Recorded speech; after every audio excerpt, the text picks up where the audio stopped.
Kia ora inga mana, ko hui mai nei ki tēnei roruhiko ki te kōrero i ngā whakaro, ka nui te aroha. Welcome to our Meet the Candidates, the Hamilton edition. Kiri kiri roa, is that correct, Naomi? That is correct, Geoff. Kiri kiri Yes. roa. Yeah, it's that one's a bit new for me, I have to admit. I hadn't come across that until actually last time I came to visit you guys. So kia ora Naomi, kia ora Hayden. Kia ora. I love your fantastic backgrounds, very fancy. Got to innovate in these new times. Absolutely. And if you're wondering why Naomi is a bit blotchy, it's because her internet probably isn't as good as Hayden's. Is that fair? Possibly. But I do appreciate those backgrounds. They're very, very slick. Hey, so folks, so tonight is our Meet the Candidates Hamilton edition. Of course, we have Dr. Naomi Pocock in Hamilton East and Hayden Cargo in Hamilton West. Fantastic team there in the Tron. How are you guys going there today? Is it stormy up there? Yeah, it was blowing an absolute, it felt like I was in Wellington. It was so windy. I was like, where am I? We had definitely a southerly. You can feel the cold. Ooh. You can't paint Hamilton with that brush today, Naomi. We've had a beautiful, clear, crisp, calm day. I don't believe you, Jess. I don't believe you. Hey, so most people will probably be familiar with Naomi because she is our education spokesperson. So can I get you to introduce yourself briefly, Naomi, and I'll give Hayden a bit more time since people probably haven't had the chance to meet him. Sure. Yeah, so basically Naomi Pocock, I have 3 young boys. They are 6, just turned 8 and 9.5, and very busy, outdoorsy kind of kids, which is awesome. I was lucky this year, they all got to play soccer in the same team this year because of the COVID situation. So I just banged them all in the same team. So that was awesome. And yeah, they're just, good little kids. And I guess because they're at school, I've got an opportunity to donate my time to the future of the nation via TOP. So that's what I'm doing. Awesome.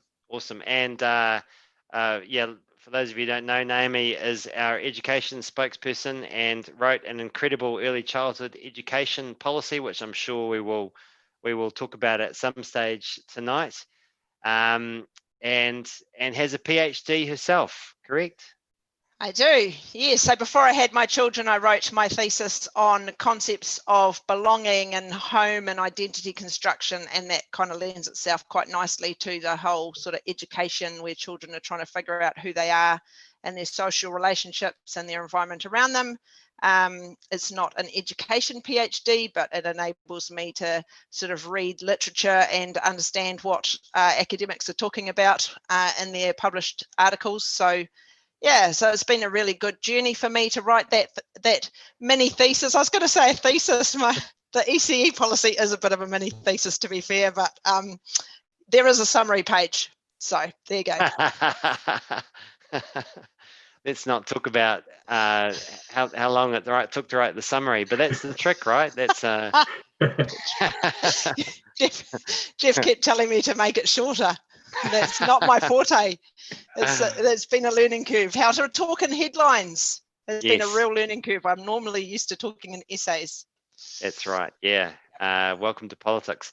So Hayden, fantastic to talk with you. Do you want to tell us a bit about your background? Okay. Great to be here. So I'm a chartered accountant. I grew up in Hamilton, went to St. John's College, played all manner of sports. A lot of you might have dealt with someone in my family. My mum, Teresa, taught and coached at Sacred Heart. My dad has done stuff with the council, and my grandparents, Malcolm and Sue, who have been involved with tennis as well as teaching. So after school, I went to Wintec, started accounting there, and I got a great chance to do like an apprenticeship at KPMG. So I worked my way through my accounting degree while working at KPMG, which was amazing head start, and not a lot of people get opportunity to work at a Big Four accounting firm straight out of high school. So that was really good fun. Great crew there. And then I got the opportunity to play cricket in the UK. So I followed the summers, met a Welsh wife in Cardiff, and then during the Rugby World Cup that we won over there. So it was a great time to be in the UK. Ran out of money and visa, like a lot of people do over there. Came home. Unfortunately, I moved up to Auckland, even though I'm running for Hamilton West for my sins. I wasn't as afraid of Auckland anymore. And now I reside in South Auckland. Big part of why I joined TOP was I really struggled to buy an apartment with my wife. I'm upper middle class, and both me and my wife have good paying jobs. And we tried to do it right, buying an apartment in South Auckland, and none of the banks wanted to touch us. And I couldn't see how anyone below me was ever going to get onto this property market, which is running out of control. And I just thought, how can we make this better? And this is around the time TOP came along, and they gave me hope with proper property tax, as well as ideas on just solving the housing crisis. As an accountant as well, I love our UBI, even though it's probably going to reduce my workload.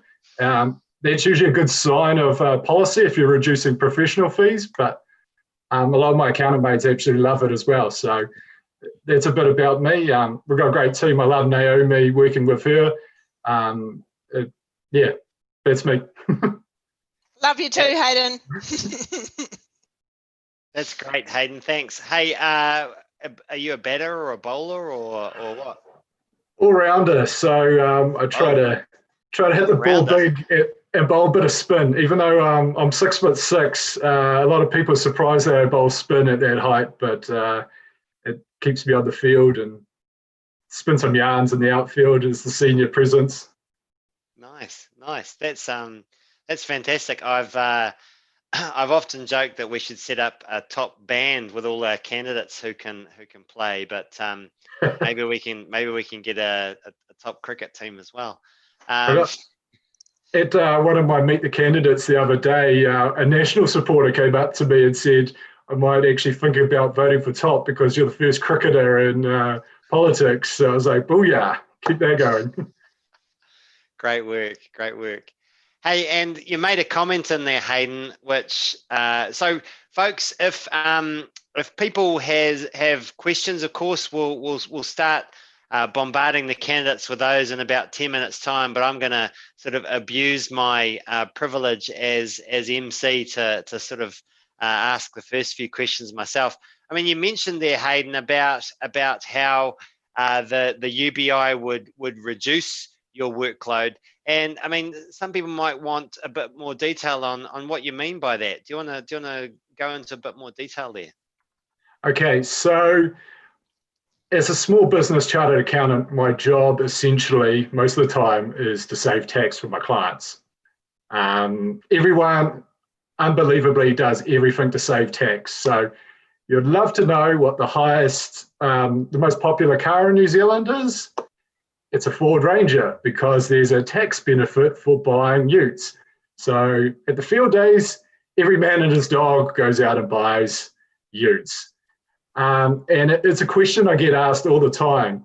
What can I do to save more tax? I'm going to buy this just to save more tax. And I have to explain to them, you're spending the money anyway. Tax is only a percentage. So that's the first part. Second part, all about is taking advantage of tax thresholds. So a usual small business makes a profit, usually mum and dad, and then accountants split the income between the shareholders to take advantage of the lower tax rates, which are 10% up to 14K, and then above that up to 48K at 17%. Then it goes to 30 and 33. So the whole aim is to essentially make up that first 48K.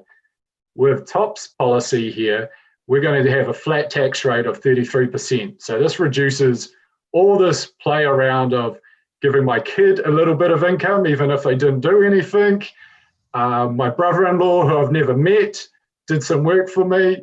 Those sort of things that are legal in our system are taken advantage of can all be removed, and it means that people who have more money will not get a leg over people who don't have as much money, and just simplifies it. A lot of you people will have been given refunds or have tax to pay automated at the end of the year. This is a new thing from the IRD. This would all disappear with a flat tax rate. You'd pay the right tax during the year, and you wouldn't have to pay any more at the end of the year. Fantastic, Hayden. That's a really great explanation. In depth, sorry, there's so much. The tax system's so big. Absolutely, absolutely. And yeah, I mean, I guess that is the downside of our approach, that it probably will hurt some professionals like yourself. But as you say, that's a simple system is better for everyone. Naomi, I had a question. My question for you was, I mean, there's been quite a lot of talk around the COVID recession, and it's been called a she-session by some people, because about 90% of the people that have been made unemployed or have had reduced hours have actually been female. And I guess when you think about hospo and the sorts of people that take a lot of those jobs, it isn't too surprising. What opportunities do you think there are in early childhood education, and particularly the home-based care side, to invest and actually get us, provide opportunities for particularly for women looking for work? Yeah, so it is quite a concern, and also the shovel-ready projects, are tending, that kind of money is tending to go into, construction or traditionally male-dominated areas.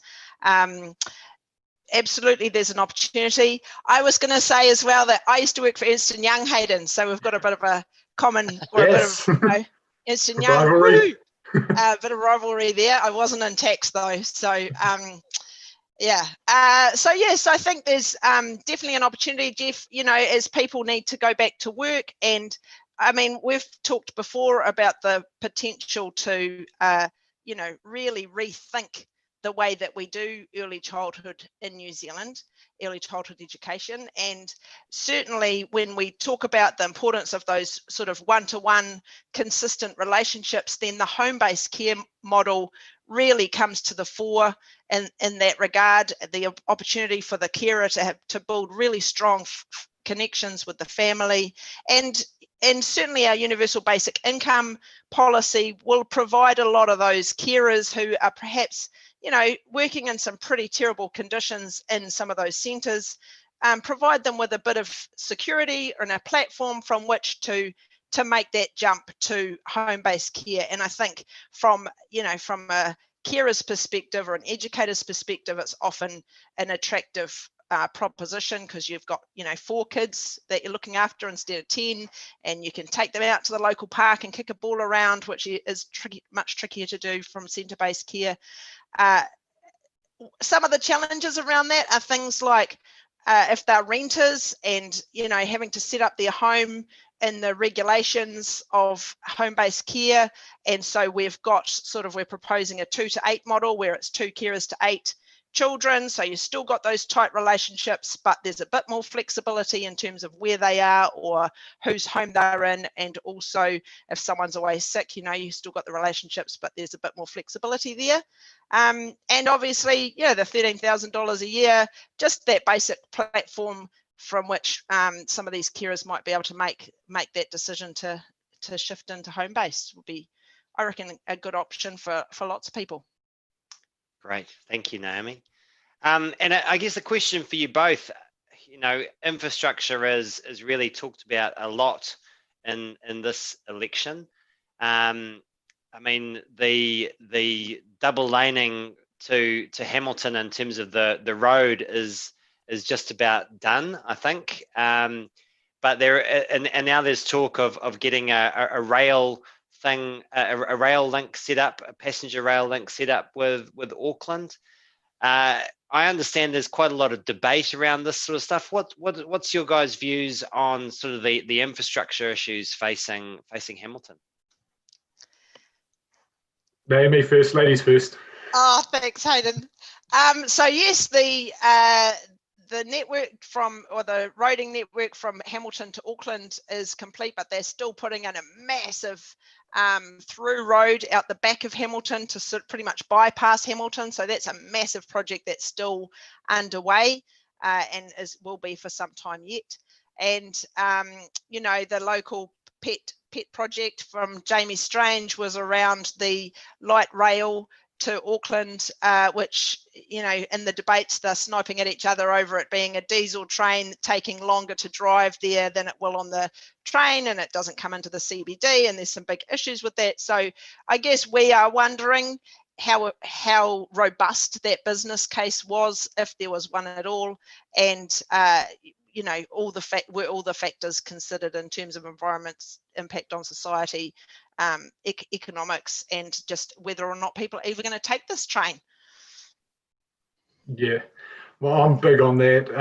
I thought basic, it needed to go to the CBD. The whole point of having a train is transferring people from city centres. So you, at the moment, you're either going to have to drive to Frankton or out to the new station out north. Yeah, what was the point? We want it as an overarching plan. What we want is essentially more higher density living in the city. There's 25,000 people work in Hamilton CBD, but only 4,000 live there.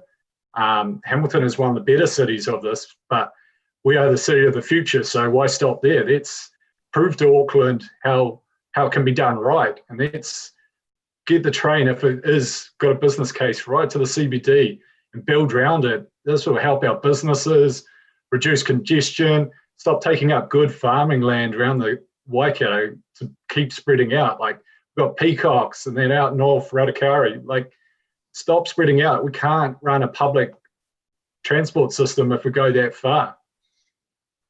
And we so are the city of the future. That's such an important point there, Hayden. Fantastic. The Tron. Hayden, I've got a question here. We'll start to move on to audience questions now. This one from Craig. As a chartered accountant, I mean, we've talked about UBI, but are you prepared to be hated by your colleagues when we have a flat tax? Interesting. A lot of my former KPMG colleagues actually support this. They actually like simplicity. Zero is coming for our tax jobs.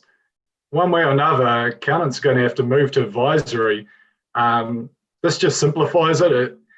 It was always going to come.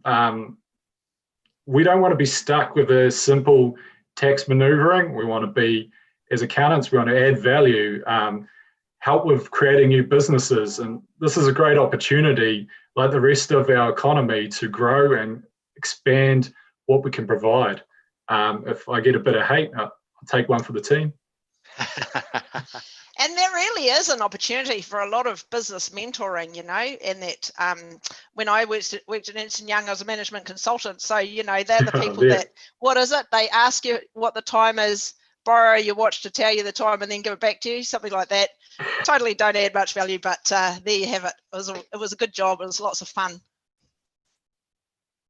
Yeah. So, okay. So you really see the occupation of accounting sort of shifting, almost lifting up the skill profile in the coming years. Yeah, so the business I work for, not to plug it all, but I work for franchise accountants. We specialise in doing a lot of pre-purchase evaluations, so people looking to buy businesses. And this is what we do our day-to-day. It expands on not just doing tax returns, it's helping people, essentially a lot of people just buying jobs, which has become even more critical at this time with unemployment decreasing and cheap money out there. All other professions need to grow. It's time for accountants to grow and add value to our economy. Awesome. Good answer.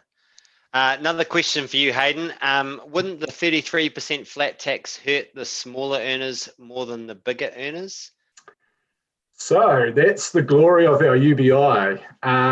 If anyone's used our tax calculator, I highly suggest it, and someone should put this up.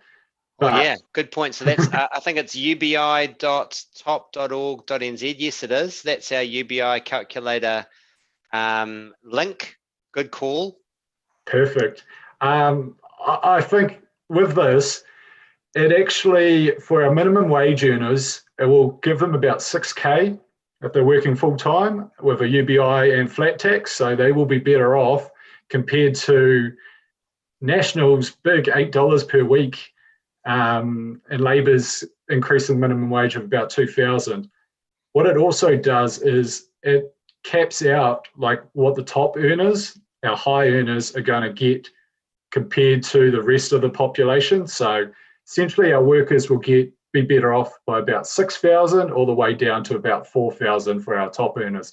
And then it stays flat there, unlike other models like National, which continues getting more. It is a beautiful flat system. I especially love it for new business owners. They get this no matter what.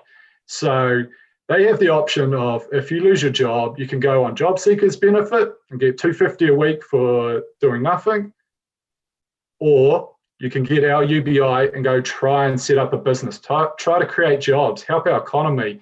And if during that ramp up time you're not making any money, you get that $250 per week. If you start making money, you start paying a bit of it back because you don't need it, but it gives you a baseline that you wouldn't have got in the current system. Great. This is another question directed for Hayden, but I'm gonna give you the same question, Naomi.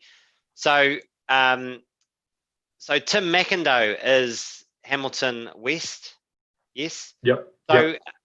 I mean, what do you see yourself adding instead of Tim McIndoe? And is there anything that you're really focusing on in terms of getting your name out there ahead of him? Got to give Tim props. He's been actually a really, really lovely guy to me in this whole procedure. He's added me in on a lot of emails when stuff have changed to get me involved. So I can't slate him too much, but it's essentially what our whole party stands for is change for my generation, the next generation. It hasn't happened. Our housing has risen by 16% in this last year during a recession. What the hell is this? We need something to change here. We talk about our UBI quite a lot. How I say this is, imagine our system set up that it disencourages work. Why would you set up a system for people going back to work? If you work more than 5 hours when you're on the benefit and you're on minimum wage, you earn about $3 an hour. Why would you set up and continue a system which has this?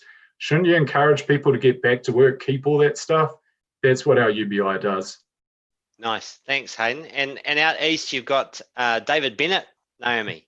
Yes, so the way that both Hamilton East and Hamilton West tend to work in terms of the electorate vote, or have done for quite a long time, is whichever major party gets most of the votes tends to get that MP in. So in 2017, National actually got more votes than Labour, and so we've ended up with two National candidates again after all those other years when National was actually in power. If we expect that Labour's likely to get in this time, then we're both looking at the likelihood of having two Labour electorate MPs here. Right, so they are quite swing electorates. Yeah, they're bellwether seats, so they definitely follow the majority vote. And there are some people who split their vote, so that's an opportunity for us. In Hamilton East last time, the next vote down from the two major ones was 11,000 votes. So that's quite a chunk. So I guess, rightly or wrongly, Geoff, my policy or my message is that I'm mostly after the party vote for top, partly that I'm more about the team than I am about myself, and partly that actually if top get more party votes, I've got a higher chance to get in on the party list thingy than winning another 11,000 votes in Hamilton East. for this time around, I will stand again in 2023 for top. And, you know, having had this little practice run, I might, you know, try and see if I can get Hamilton to completely change the way that they vote. And certainly if we get people like Jess or Ben or you and Geoff around this round, then we can certainly demonstrate the effect that that would have for the party. So that's my strategy. That's great, Naomi. And I think, I mean, there is a real education process here. I mean, for people to understand the power of MMP, right? Because actually, most people do currently waste their vote with their electorate vote because they're voting for people that are you know, going to get into Parliament regardless, because they'll get in on the list of their own party, and it doesn't, you know, voting for National or Labour doesn't really make any difference to the outcome of the election, because the list, the party vote is what determines the outcome of the election. So really, you know, people are focused on voting for their team with their electorate vote when they should be focused on voting for who can represent their electorate best. So, you know, it's good that you are, you know, taking that long-term view and focusing on, you know, building your profiles locally. So that's fantastic. Right.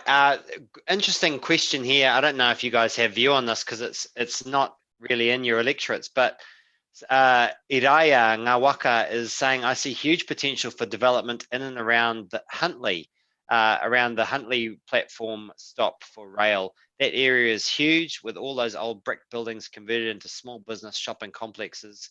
Would be perfect considering the Waikato Council has earmarked huge sections of land for residential and development. Has got any thoughts on that? I mean, I think that Huntly certainly has wonderful potential to be, you know, one of the places that we could look at developing with our new urban development legislation that we want to bring in. I would be, you know, I'd be questioning any sort of ideas around sprawl beyond Huntly, but certainly Huntly itself it has heaps of potential, absolutely. Yeah, I'm the same.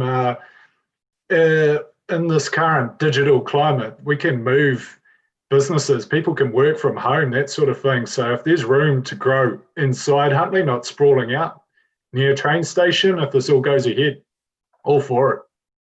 Especially because it'll be cheaper land and stuff, and that help our communities that way.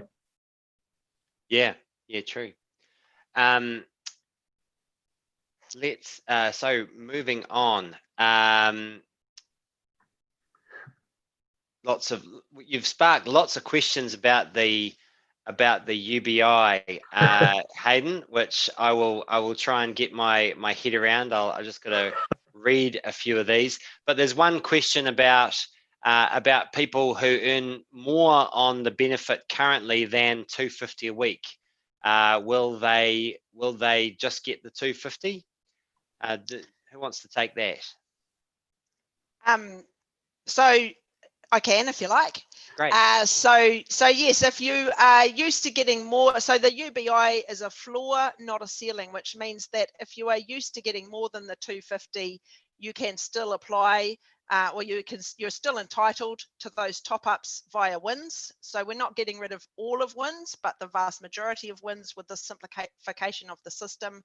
But yeah, certainly if you're used to getting more than the $250, you are still entitled to that through WINS, and that's things like disability allowance and solo parent benefits and that sort of thing. Comment here from Suzanne. Don't discount the boomers that are following you guys. Absolutely, I don't. There are a lot of people out there who support TOP and do so because they're concerned about the legacy that's being left for their children and grandchildren. So no, I mean, absolutely agree with that comment. You guys got any thoughts on that? Yeah, I'll step in first. So I was down in Tokoroa last Thursday, at a grey power meeting. I was nervous as hell leading up to this because I was like, most of our policies don't really tend targeted in that area. And I was worried. I didn't have the time to practice it. Went down there, and I reckon I had 10 out of the 60 people there keen to vote for top, which probably one of my best turnouts and sort of thing. Sat around, talked with a lot of people, and the common thing was a lot of them tried the vote compass and came out with top. And secondly, they had enough of National and Labour not doing anything, and they saw all the problems for my generation and future generations, especially around housing. And they do care, so I do take that, and I don't discount older generations voting for us. And also, I think that the boomer population is a population who's actually quite interested in what, parties have got to say. So certainly at the debates that I've been at, the feedback or the nods and the listening is coming more from, those boomers. And my parents are boomers, and I've definitely convinced one of them, and I think I've got the other one over the line. Fantastic. Yeah, that's, there are an incredible number. I mean, top wouldn't exist without our grandparents that care is what we call that group. We have an incredible amount of our volunteers and donors who are people from that generation, and they're just worried about their kids and their grandkids and what sort of legacy is being left for them. So totally agree there. And what we need to make sure we do is just push that message that if you like top and if you're interested in top and you want to vote for top, then do vote for top, and don't worry about backing a horse race. Just, put your vote where your heart is. Hey. Yeah, agree. Absolutely. And I think particularly in the current context, it's pretty clear that Labour's going to win this election. So the election's really about who you want to be as a partner for Labour. And so I think there's a lot of people out there who would like to see top as a partner alongside Labour. And so if that's you, then definitely you should vote for us. So there's more questions about the UBI, which is great, Hayden. You've really kicked off a discussion. So I think people struggling to understand the link between the UBI and the 33% flat tax. So because they're talking about how we pay for the UBI. Are you willing to talk about that for a little bit? Yeah, sure. So general numbers, UBI is the main ones between 18 and 64, $250 per week. There's $40 for children, but general cost of this is $36 billion. We get $20 billion of it back by increasing that flat tax. So as I said earlier, not everyone gets their 250s, 13K a year. Not everyone gets that. The average is going to be between about 4 to 6K for workers. So most people pay that back. The next 8K is saved through bureaucracy savings. A big chunk of that is because we're putting money back into the economy, that there'll be more GST take, more income taxes out there by growing our economy. It's great, good things. Usually want that with our welfare tax system. And then the final 8K is a bit of a mixture of what we call dynamic benefits, which is if we lift our society up, we don't have to pay as much on crime, healthcare, those sort of things. And with our backup is our property tax. If those dynamic benefits don't come into place, that's there to cover that. If we make savings from these dynamic benefits, our property tax can then be used on other good things, maybe increasing the UBI over time. Nice answer, Hayden. Question for you, Naomi. Can I add a little bit? Jump in, Naomi. Yeah. So I just want to add on to that concept of the UBI being 13,000, but workers who are working full time receiving between about 4,000 to 6,000 of the 13, and then paying the rest back in their flat tax. So you know, still those people will be paying less tax than they are now under the current system. So everyone is better off under this system, but some are more better off than others. And because of the UBI loaded at the front end, those people who are currently struggling in life are the ones who are going to be most better off. And it also values things like unpaid work. So parenting, for example, which is one of the hardest jobs in the world, and valuing that is phenomenal. And other types of volunteer work and care work, and people who are trying to retrain or get themselves ahead in life in another way, and youth, and, you know, all those people that are looking for work or in some sort of situation, those people are so much better off under the system. So voting for this approach, you might think, oh, I'm not going to get my 13,000, I'm only going to get 4 of that, but you're still going to pay less tax, and you know that you are putting food on the table for those families who are currently in struggle street. And to me, that's a worthwhile thing to do. Absolutely. Before you jump on, Geoff, yeah, a lot of people talk around the country how we've got the shortage of fruit pickers. A big part of this is what we call the welfare trap, which I talked about earlier. If you're on a benefit and then go work part-time, you make no money, worthless, no point in time in doing that. This encourages people to actually go out and work because they get to keep all that money on top of the benefit and don't have to pay it back. This will help with this shortage, especially as we're not bringing in these people. Nice. Naomi, someone in the stream has watched your video with your mic drop moment against one of the Yes. I think that I don't think that was in your electorate, was it? That was in a separate Meet the Candidates debate where you handed over a top policy to someone. Do you want to? The question is, how did it feel to do that? But maybe you just want to recount the story for everyone else first, and then talk about how you felt. Okay, sure, because I've actually been offering our policies out left, right and centre, and I think maybe I should actually hand them over more often, because Yes. it does feel quite good, and you know, they're really valuable pieces of information. So basically what happened was, it was a debate in Tuakau, and the sitting MP is a national guy. It's a real blue seat. He's very comfortable that he'll be re-elected, no problems. There were 16 candidates at that debate, and about 5 of them were independents. So it is a sign that there are certainly, you know, fractions of the electorate that are quite dissatisfied with the fact that this is a rolling national blue seat. However, you know, he's, you know, just the way that we vote in this nation, he's likely to get in. So, you know, he stood up and said a couple of things that got me going. So one of the things he said was, you know, 90% of New Zealanders are fine, you know, life is sweet for 90% of us, basically. So, you know, it's only 10% of us that we really need to worry about with, because there'd been a question about poverty. And the other thing he said was, he stood up and said, you know, he literally said, I don't know how we can fix social housing.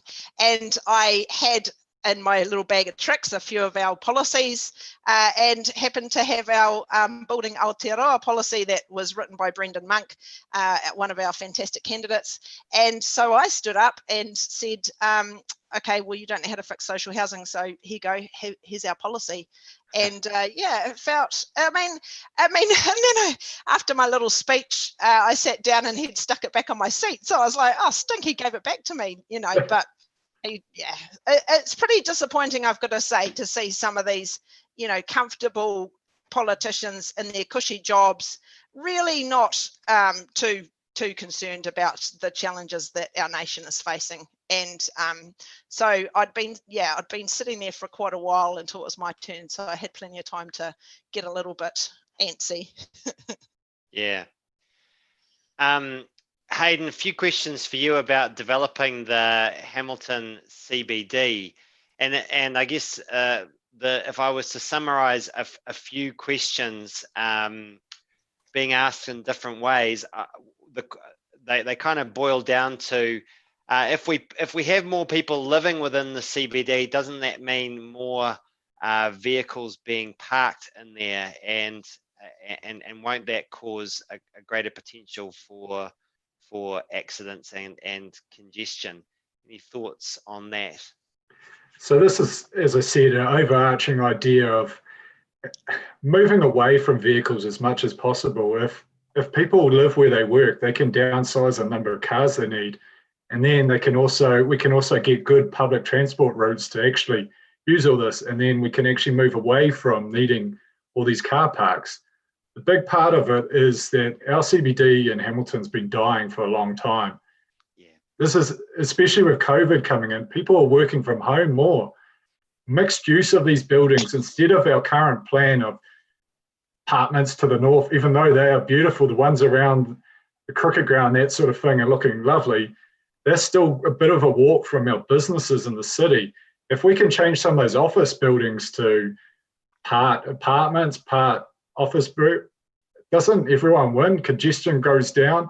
We do need to move away from the vehicles, and that will take time, just like it will take time to implement these all sort of things. But I think it's an improvement, and not the negative will be lower than what we can gain. I would say about 10 years ago, I went to an urban development talk up at AUT, I think at Auckland Uni. Anyway, some guru from International Guru was talking about urban development, and he had worked on Melbourne, decades ago. And he said the first advice that he gave to the Melbourne City Council was take away 5 or 10% of parks every year on year, car parks, and that, wow. And just, the more car parks you take away, the more people look to alternative use. And, micro mobility is a thing. We've got the little Lime scooters around. You have to be careful on the curbs with those. They don't like jumping over curbs, I found. But, electric bikes. How did you find that out, Naomi? I had to go on one. Nice.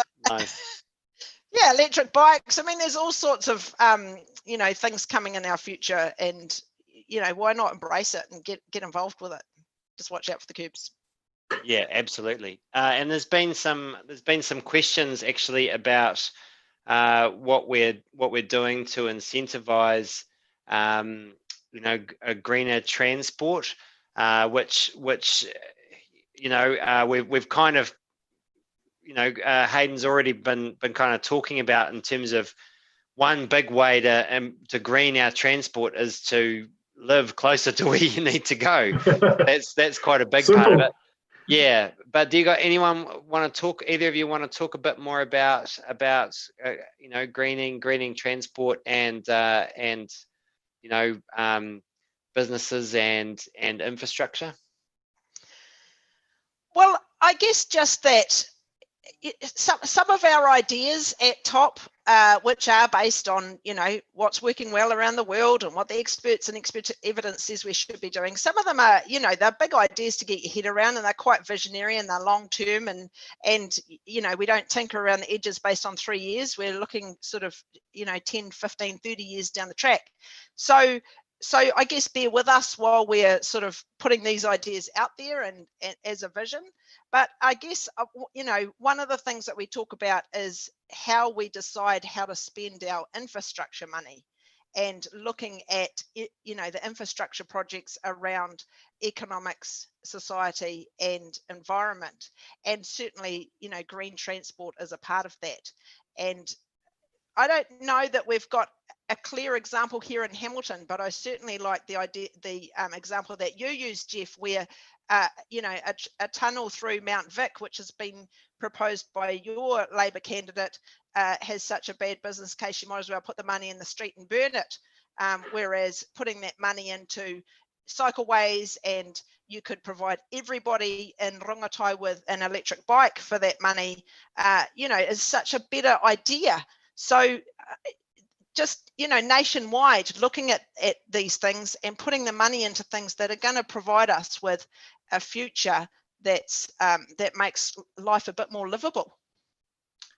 Nice. My favourite one is our, as I spoke about earlier, about the tax break for utes. Our idea is let's make the same tax break, but for electric vehicles, low emission vehicles. So then all my clients come to me and go, hey, I'm going to buy an EV instead of a ute to take advantage of this. And that allows the secondhand, when these businesses buy it, to sell down cheaper to the public via the secondhand market. And on that, let's make sure we're investing in the infrastructure so that you don't get caught on the way back from your debate where you handed over the policy and stuck in a thing until midnight trying to charge your EV. That was a disaster. They changed the plugs. I was so sorry to hear that story. And okay, so it wasn't that you didn't have a charging station, it was that the plug didn't work.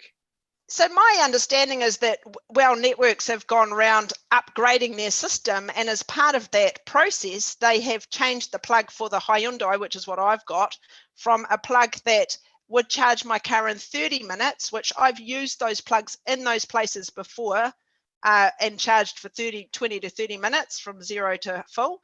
And now the plug is a 4-hour plug. So I was going to have to sit there for 4 hours. Got 11 o'clock. I mean, fair play to Hyundai. They towed me back to Hamilton. That was very kind of them. But I hope no one else gets stuck. And I haven't quite got to the bottom of why or exactly how, but no one's taking responsibility for it. Hyundai are saying it's not their fault. Well Energy is saying, well, we're just providing that infrastructure. Like, no one's really going, oh, we'll fix this for the customers. So we definitely need some work on infrastructure. And my understanding is that there was investment. So ChargeNet were investing heavily in the infrastructure. Then, of course, the government says, oh, we might put some money into this, which I don't think they have. And so everyone stopped investing because they're waiting for the government subsidies. Right. Good old politicians. Yeah, sounds a bit like Kiwi Build. Exactly. So, hey, just one last question to finish, and I'm going to give the stage to Hayden to answer this one, because I'd love to hear your description of this, Hayden. But how do you describe the property tax to people?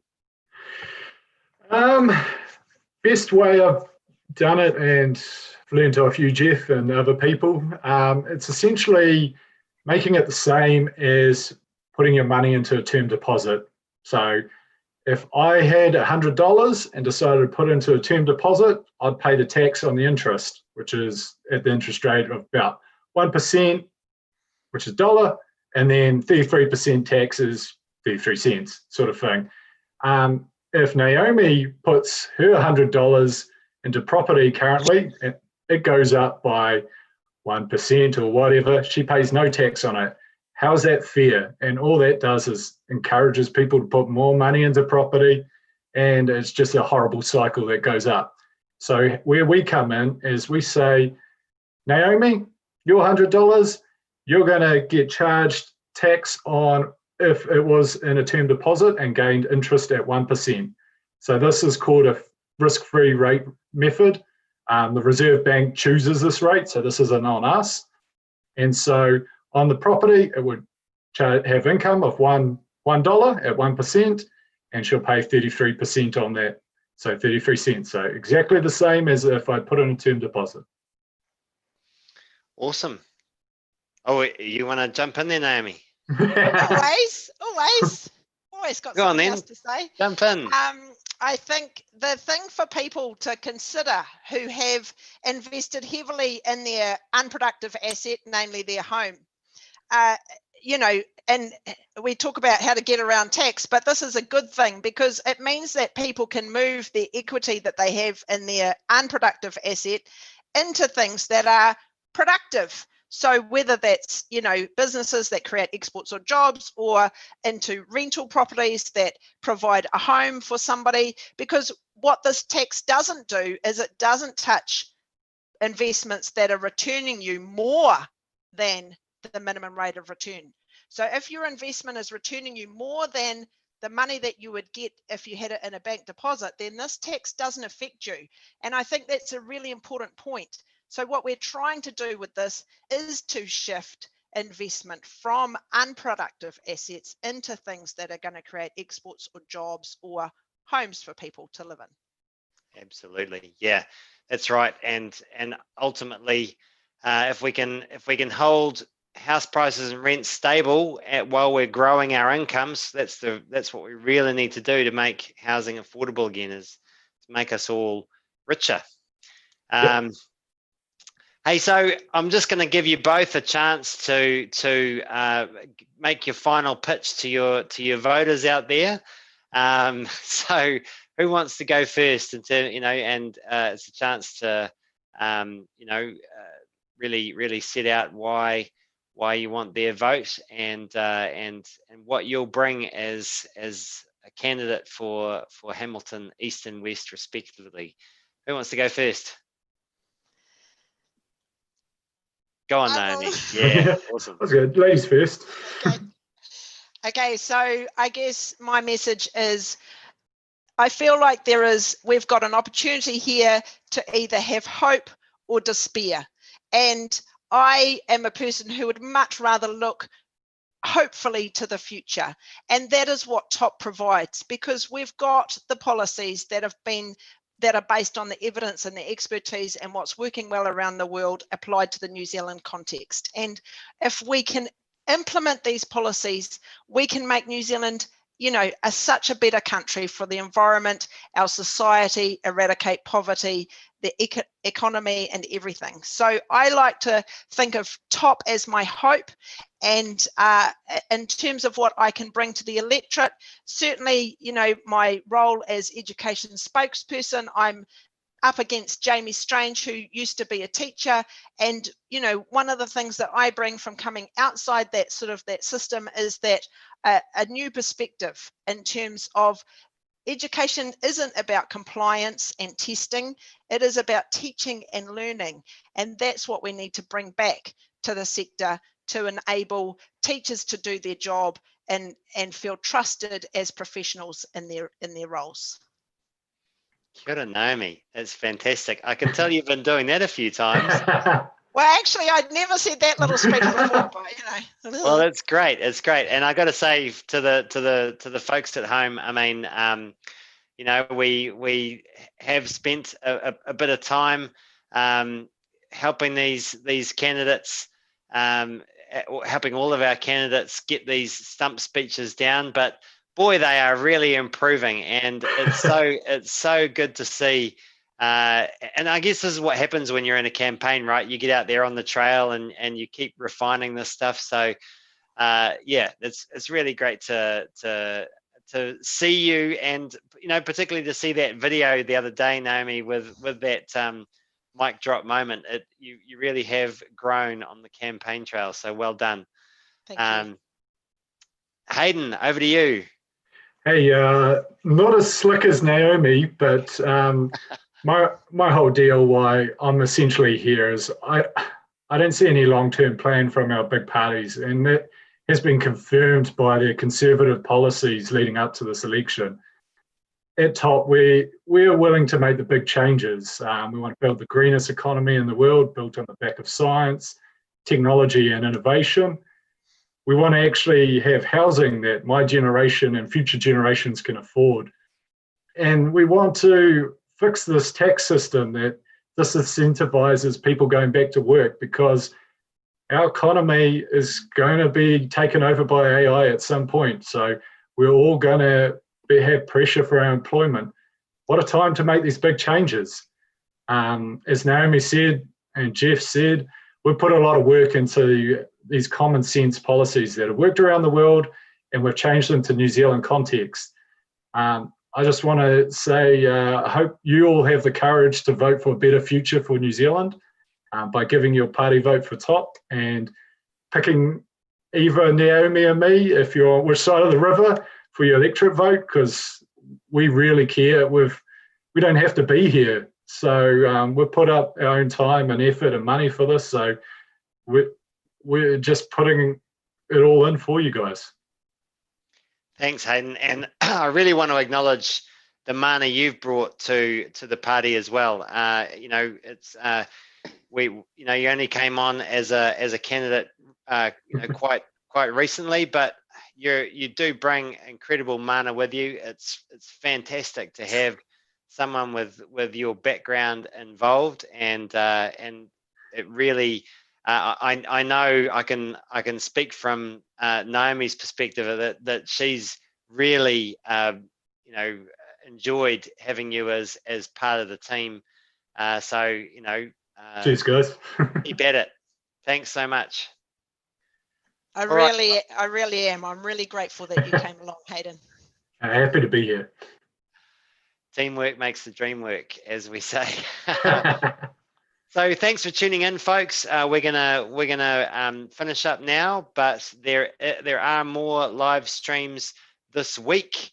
I think there is one tomorrow night. Am I right? Does anyone know? Ooh.